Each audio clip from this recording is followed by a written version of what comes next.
বেলকনিটা অনেক বড় হওয়াতে আমি ওদেরকে খুব ভালো মতো যত্ন করতে পারতাম। যা এই মাটিগুলোর মধ্যে অর্ধেক বালি দেওয়া আছে, ভার্মি কম্পোস্ট দেবে। কত সুন্দর একটা ওয়েদার। যারা বাসা ভাড়াতে থাকে তারা কি কখনো গাছ লাগাইতে পারবে না? তাদের ঘরটা কি সুন্দর করে সাজাইতে পারবে না? এই কথাটা কোথায় লেখা আছে? যারা বাসা ভাড়া নিয়ে থাকে তারা কখনো ঘর সাজাইতে পারবে না, তাদের নিজের বেলকনিতে গাছও লাগাইতে পারবে না। এই কথাটা কোথায় লেখা আছে? এইরকম অনেক কথাই আশেপাশের লোকজন বলে যখন আমি অনেকগুলো গাছ একসাথে কিনে আনি তখন। এমন অনেক অনেক নিজস্ব বাড়িওয়ালা আছে যাদের থেকেও বেশি গাছ লাগায় ভাড়াটিয়ারা, এবং ঘরটা পর্যন্ত অনেক পরিপাটি সাজানো গোছানো থাকে ভাড়াটিয়াদের। এটা হচ্ছে যার যার রুচি। এই রুচিগুলো সবার মধ্যে থাকে না, গাছ লাগানো, ঘর গোছানো।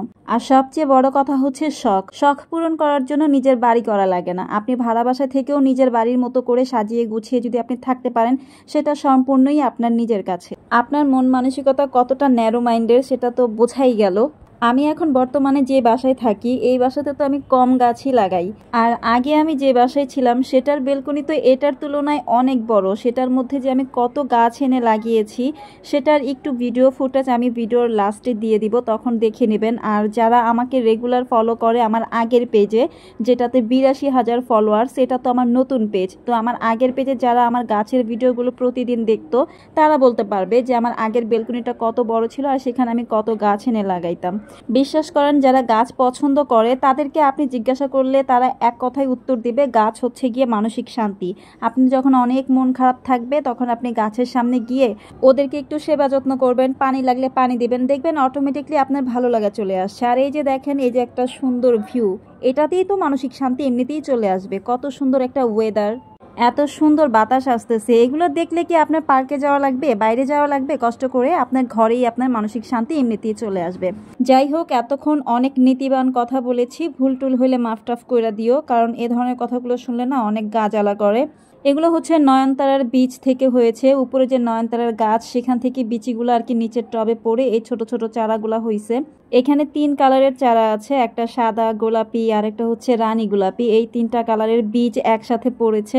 তো আমার একটু ইচ্ছা হলো যে 3 কালারের চারা আমি একটা টবের মধ্যে লাগিয়ে দেব সুন্দর মতো। যখন ফুল ফুটবে তখন 3 কালারের ফুল ফুটলে দেখতেও সুন্দর লাগবে। মাটিগুলো কিন্তু আমি আগে থেকে প্রসেসিং করে রেখেছি। এই মাটিগুলোর মধ্যে অর্ধেক বালি দেওয়া আছে, ভার্মি কম্পোস্ট দেওয়া আছে, নিমের খোল দিয়েছি, 2টা দানা দিয়েছি ডিএপি সার আর কি।